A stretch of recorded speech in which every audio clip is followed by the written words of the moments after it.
جو شخص ہمیشہ سچ بولتا ہے، ہمیشہ زندگی میں سچ بولتا ہے،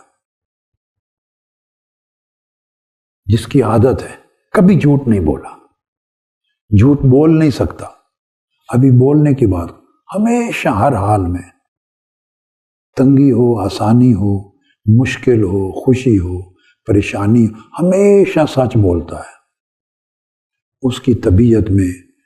گمان غالب ہے کہ کنٹراڈکشن یعنی تضاد ختم ہو جاتا ہے۔ یعنی جو شخص زندگی میں جھوٹ بولنے کی گنجائش ہی نہیں رکھتا، نہ بیوی کے ڈر سے،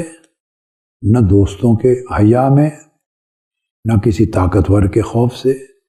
نہ کسی دنیاوی لالچ اور مفاد سے، کسی غرض سے جھوٹ نہیں بولتا،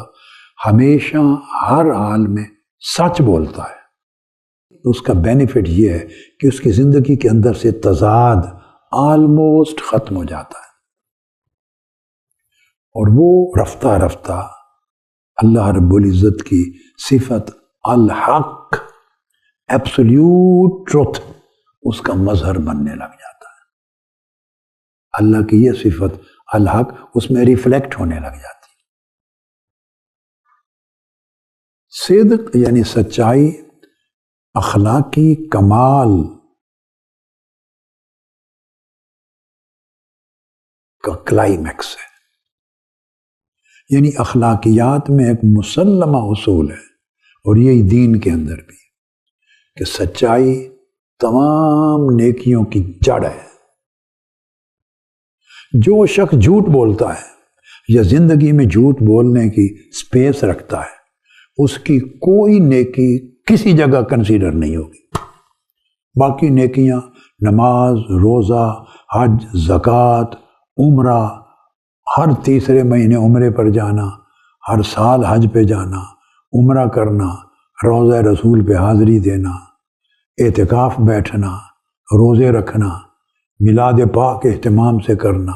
محافل نعت کروانا، 11ویں شریف کرانا، بستر اٹھا کے دعوت اور تبلیغ پہ چلے جانا، 40 دن کے چلے لگانا، مسجدیں بنوانا، مدرسیں بنوانا،